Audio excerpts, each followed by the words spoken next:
Ya, Assalamualaikum warahmatullahi wabarakatuh. Kita bertemu kembali dalam mata kuliah Hukum Kepegawaian. Nah, tema kali ini kita akan mengangkat tentang netralitas PNS dalam organisasi politik. Baik, untuk mengawalinya kita akan memulai dengan slide berikut ini ya.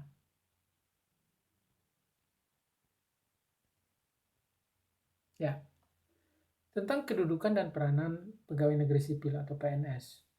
Jadi, sejak tanggal 17 Agustus 45, kedudukan dan peranan pegawai Republik Indonesia, khususnya PNS, adalah sangat penting dan menentukan dalam setiap kegiatan pemerintahan. Dalam hal ini, pegawai negeri sipil sebagai abdi negara, abdi masyarakat, pelaksana pemerintahan, dituntut untuk menyelenggarakan pembangunan dalam mencapai tujuan nasional. Jadi keberadaan pegawai negeri sipil di negara kita selain untuk memperkuat birokrasi pemerintahan, memang diadakan untuk menyelenggarakan pembangunan. Nah, pembangunan diadakan karena memang ada tujuan nasional yang hendak dicapai di situ. Nah, sebagai alat aparatur negara, maka disinilah fungsi pentingnya pegawai negeri sipil begitu. Nah, kemudian PNS harus mendapat pembinaan. Peranan pegawai negeri sipil yang begitu besar harus mendapat pembinaan. Pembinaan pegawai negeri sipil baik pada masa demokrasi liberal maupun demokrasi terpimpin kurang menjadi perhatian. Keadaan ini disebabkan oleh adanya permainan politik yang tidak wajar dari partai atau golongan tertentu, sehingga menimbulkan kekacauan yang berlarut-larut di bidang kepegawaian. Partai atau golongan tertentu berusaha mempengaruhi dan menarik pegawai negeri sipil untuk menjadi anggotanya. Karena pegawai itu pada umumnya punya jabatan atau kecakapan yang berpengaruh di dalam masyarakat luas. Nah, jadi dalam sejarahnya pegawai negeri itu loyalitasnya terbagi. Ada yang karena dia berafiliasi pada partai politik tertentu, sehingga karena dia lebih loyal kepada partainya, sehingga tugas dan fungsi dia di birokrasi, ya, artinya bertumpang tindih dengan kepentingan kepartaian dia. Nah, karena apalagi kalau lebih condong loyalitasnya kepada partai, ya sebagai akibatnya birokrasi akan terganggu ketika pegawainya lebih fokus ke kepartaian. Jadi itu. Nah, selanjutnya mengenai akibat tidak adanya pembinaan PNS. Akibat tidak adanya pembinaan sering terjadi di antara pegawai yang satu kantor tapi tidak satu partai atau golongan, terdapat suasana saling curiga mencurigai, saling mencari kesalahan, dan sulit diciptakan suasana kerjasama. Kerjasama dalam suatu unit organisasi padahal sangat diperlukan untuk kelancaran tugas. Akibatnya, banyak pekerjaan yang terlantar dan menimbulkan ketidakpuasan masyarakat. Akibat yang parah adalah timbulnya hierarki disiplin dan loyalitas ganda, yaitu di satu pihak pegawai negeri harus tunduk kepada kepala unit kerja sebagai atasan resmi, di lain pihak ia harus tunduk pula pada atasannya yang tidak resmi, yaitu pimpinan partai politik.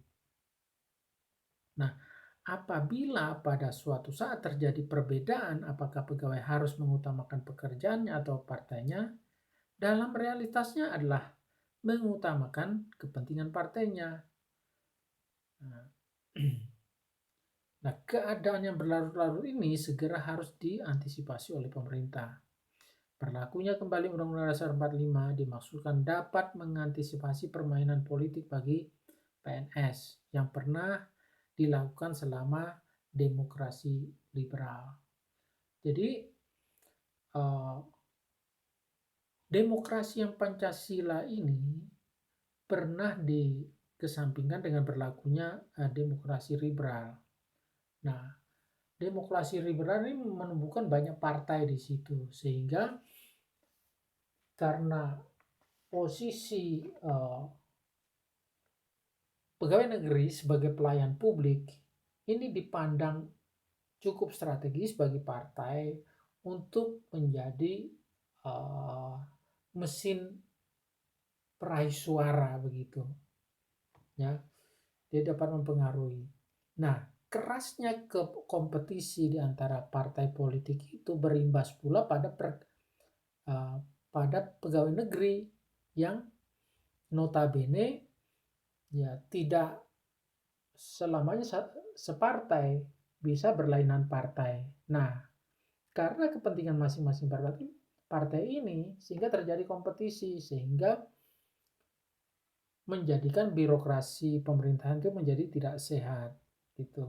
Nah, berangkat dari hal itu, maka dengan berlakunya Undang-Undang Dasar 45 diharapkan dapat mengantisipasi permainan partai politik bagi PNS ya semasa demokrasi liberal. Oke, lanjut.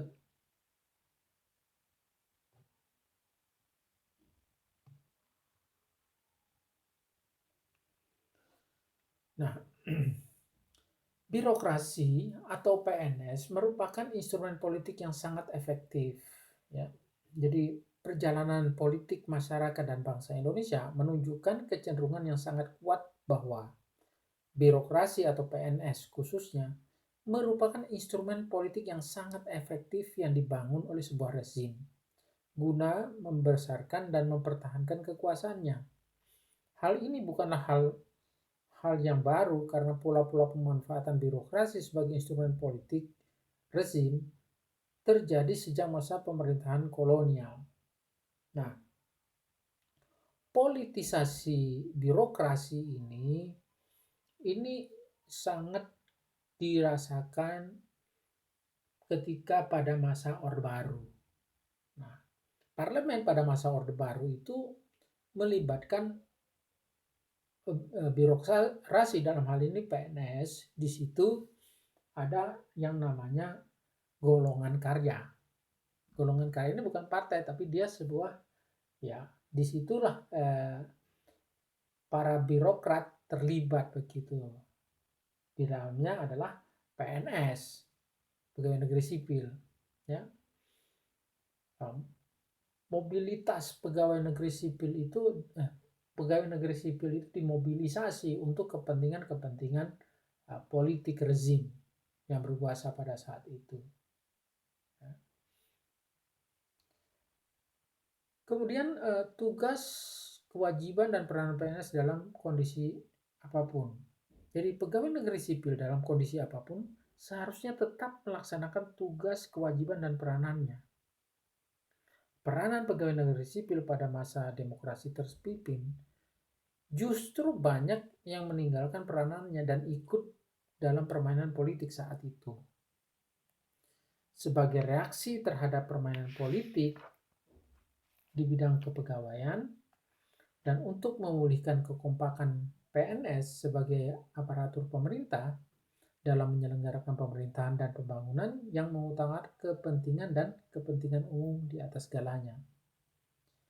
Pada masa demokrasi terpimpin, terbit Peraturan Presiden Nomor 2 Tahun 59 tentang larangan keanggotaan partai politik bagi pejabat negara warga negara Indonesia, yang pada hakikatnya membatasi kebebasan berserikat PNS dan pejabat negeri. Menurut Afan Gafar, ya, salah satu ilmuwan politik Indonesia, bahwa kehidupan politik pada masa pasca kemerdekaan yang diwarnai oleh sistem parlementer membawa implikasi yang sangat besar terhadap birokrasi Indonesia. Nah, itulah mengapa dibutuhkan netralitas pegawai negeri. Nah, kemudian demokrasi di masa demokrasi terpimpin. Pegawai sipil saat itu ya terkapling-kapling ke dalam partai-partai politik. Hal ini berjalan terus sampai pada masa demokrasi terpimpin. Apabila pada suatu saat terjadi perbedaan antar partai atau golongan tertentu, seringkali pegawai yang menjadi anggota parpol itu mengutamakan dan mementingkan kepentingan partai atau golongannya. Gitu. Nah, sehingga pelayanan publik menjadi terganggu. Publik akan dipengaruhi oleh afiliasi pegawai negeri tersebut.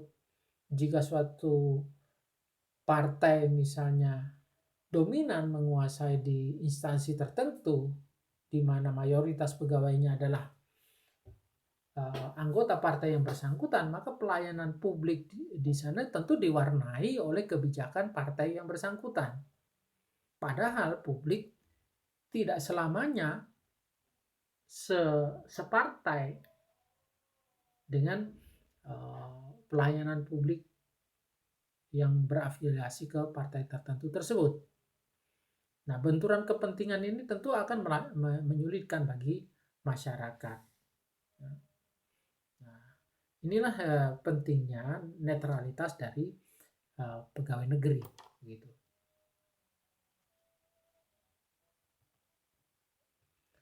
Oke, selanjutnya makna peraturan presiden nomor 2 tahun 59 ya. Itu tentang larangan keanggotaan partai politik bagi pejabat negara, warga negara Republik Indonesia. Mana Perpres nomor 2 tahun 59 itu adalah untuk memulihkan keutuhan kekompakan pegawai negeri sipil sebagai aparatur negara, abdi negara, dan abdi masyarakat dalam melaksanakan pemerintahan dan pembangunan. Pemerintah punya anggapan bahwa instabilitas pada masa demokrasi liberal tersebut, selain diterapkannya sistem pemerintahan parlementer yang kemudian diikuti oleh sistem multipartai, juga pegawai negeri sipil yang seharusnya sebagai aparatur pemerintah. Nah, ini justru tidak melaksanakan atau ikut permainan politik. Akhirnya, kewajiban utamanya sebagai aparatur pemerintah dan pelayan masyarakat terabaikan. Ya. Jadi loyalitas lebih kepada partai ketimbang kepada pelayanan publik. Padahal sebagai pegawai mereka adalah pelayan publik. Gitu.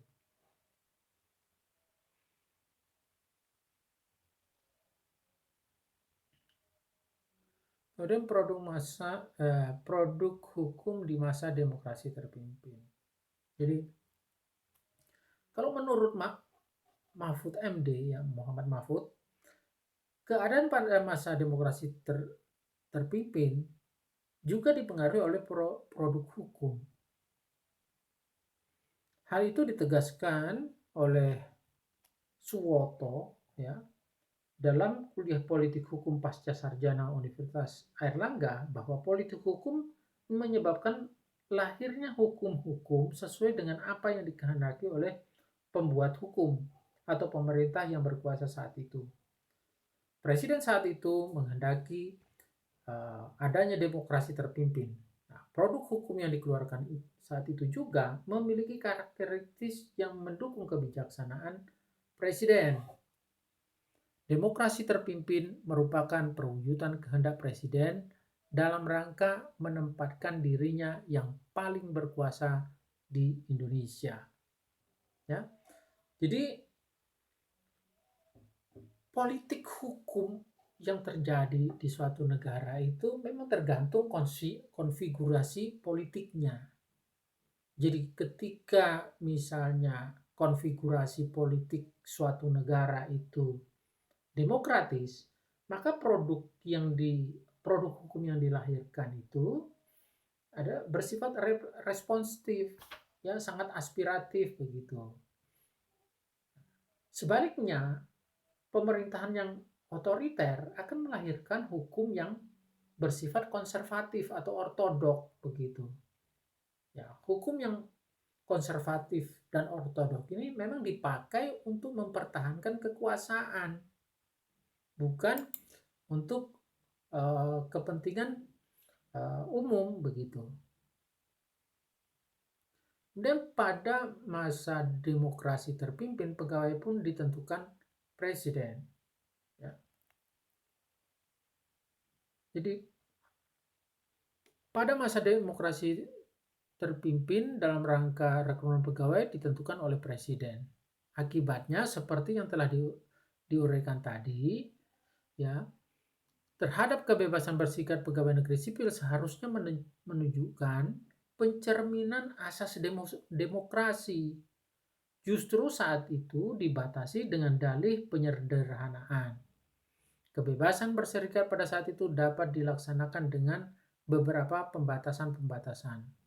Hal ini disebabkan karena saat itu belum memiliki kesadaran berpolitik oleh bangsa Indonesia. Namun demikian secara umum diakui bahwa kebebasan berserikat masih cukup baik. Ya. Dominasi presiden sebagai kepala negara sekaligus kepala pemerintahan dengan sendirinya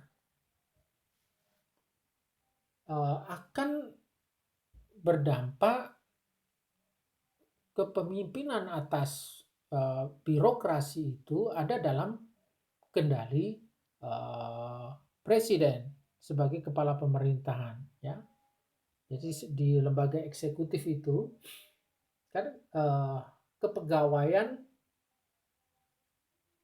terutama misalnya departemen atau instansi yang mengurusi mengenai masalah kepegawaian sudah barang tentu di bawah kendali presiden. Karena sistem presidensial yang dianut Indonesia itu mendudukan presiden selain sebagai kepala negara juga sebagai kepala pemerintahan. Yang menjalankan pemerintahan adalah birokrasi. Unsur dari birokrasi itu adalah pegawai negeri.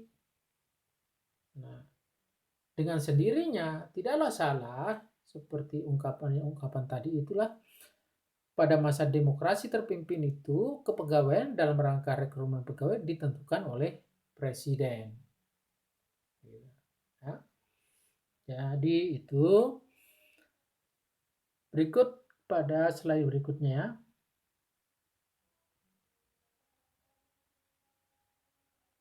Ya. Kebebasan berserikat PNS dibatasi oleh Perpres nomor 2 tahun 59.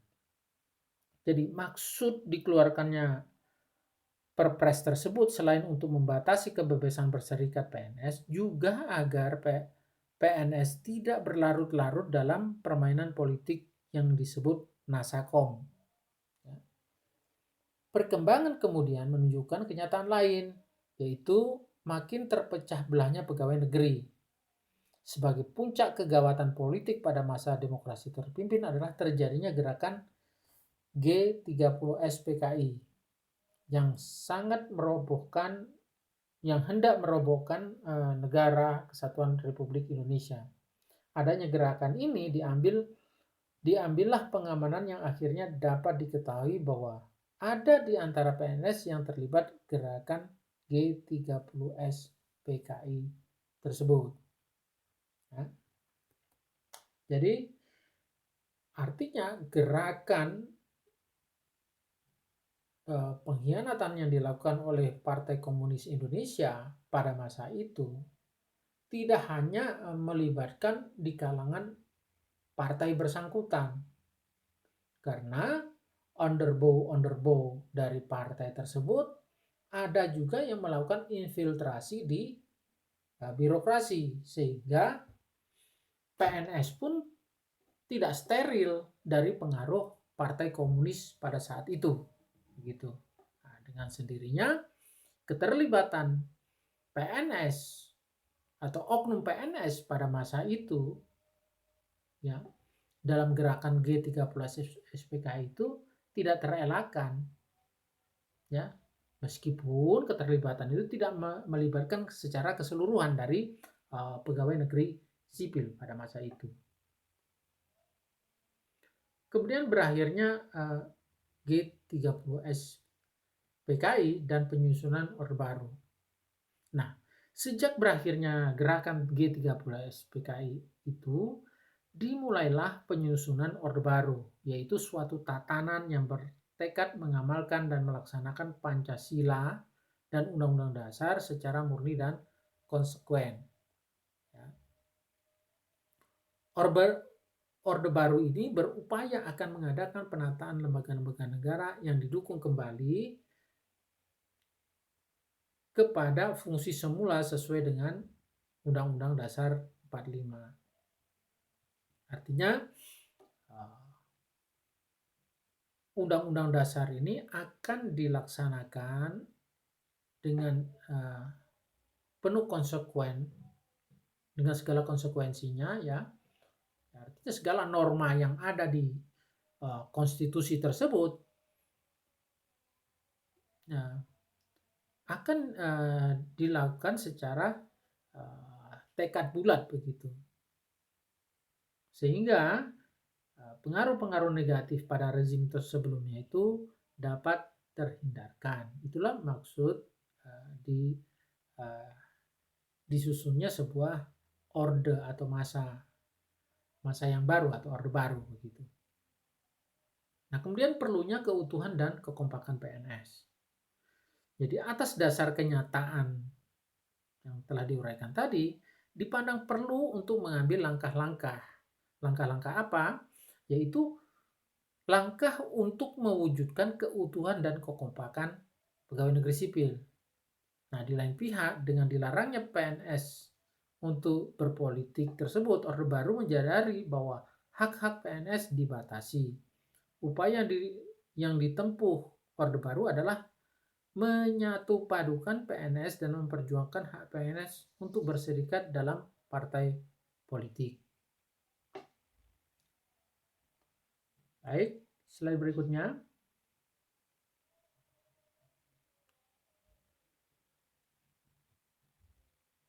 Gagasan untuk mempersatukan PNS. Jadi gagasan untuk mempersatukan PNS yaitu dimulai oleh Menteri Dalam Negeri untuk membuat satu wadah. Apa wadahnya? Wadahnya adalah Korpri dengan Korps Pegawai Republik Indonesia atau dalam akronim Korpri. Korpri ini dituangkan dalam Keputusan Presiden nomor 82 tahun 70. Tindak lanjut kebijakan yang dikeluarkan pemerintah untuk keberhasilan Korpri terakhir dikeluarkan Keputusan Presiden nomor 63 tahun 94. Ya. Nah, maksud dikeluarkannya keputusan tersebut yang utama adalah mempersatukan PNS sehingga PNS kembali ke peranan semula, yaitu sebagai aparatur pemerintah, abdi negara dan abdi masyarakat sebagai pelaksanaan pemerintahan dalam mencapai pembangunan. Masa Orde Baru, peran Korpri sangat besar untuk mendukung pemerintah. Ya, memang harus diakui pada masa Orde Baru itu peranan Korpri sangat besar, mendukung pemerintahan yang sangat besar. Hal ini tidak bisa dipungkiri, ya. Namun di dalam mendukung pemerintah tersebut menimbulkan ekses yang tidak baik. Bahkan hal ini menimbulkan kecemburuan di dalam kehidupan partai politik. Keadaan ini disebabkan Golkar merupakan partai pemenang pemilu selalu didukung oleh Korpri. Adanya realitas bahwa PNS selama Orde Baru dijadikan pendukung partai tertentu. Bersamaan semangat reformasi, kedudukan PNS dikembalikan seperti semula, yaitu agar PNS tidak dijadikan mesin permainan politik.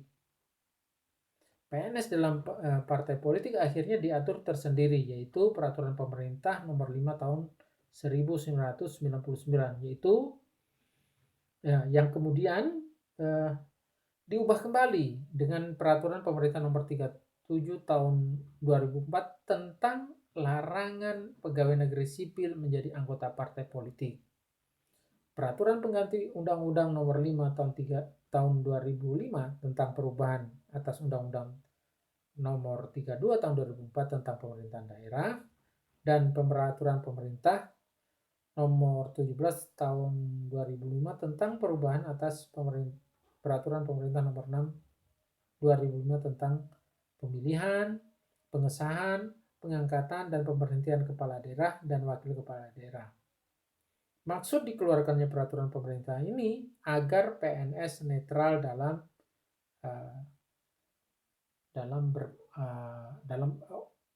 netral, ya, tidak terafiliasi dalam partai politik tertentu. Jadi itulah gambaran ekses keterlibatan atau mobilisasi partai politik atas pegawai negeri. Jadi di masa Orde Baru itu posisi pegawai negeri secara politis cukup kuat karena Golkar sebagai partai yang mendominasi parlemen pada masa Orde Baru itu di dalam tubuh partai tersebut ada 3 unsur, ya. Di situ ada ABRI, birokrasi, dan Golkar. Nah, ABRI ini adalah unsur dari purnawirawan dari TNI Polri pada masa itu, ya, yang terlibat di Partai Golkar. Birokrasi inilah mereka para pegawai pemerintah yang aktif, ya, dalam hal ini PNS begitu. Golkar adalah mereka adalah yang politisi begitu. Nah, keterlibatan birokrasi di tubuh Golkar inilah yang begitu mencengkeram di lingkungan pegawai negeri sipil yang mengelola birokrasi pemerintahan. Nah, hal ini menimbulkan kecemburuan dari partai lain karena partai lain tidak bisa mengintervensi atau mempengaruhi para pegawai negeri sipil yang ada di Golkar begitu, karena ada keharusan untuk loyal di Golkar ketimbang di partai lain. Mereka yang terlibat di partai lain dengan sendirinya akan merasa terasing di lingkungan birokrasi begitu, karena semua birokrasi adalah Golkar begitu. Jadi itulah topik pertama di kesempatan ini, ya, yang kita bahas tentang netralitas pegawai negeri sipil dalam organisasi politik. Ya, untuk itu saya cukupkan saja pertemuan kali ini dengan akhir kata wassalamualaikum warahmatullahi wabarakatuh.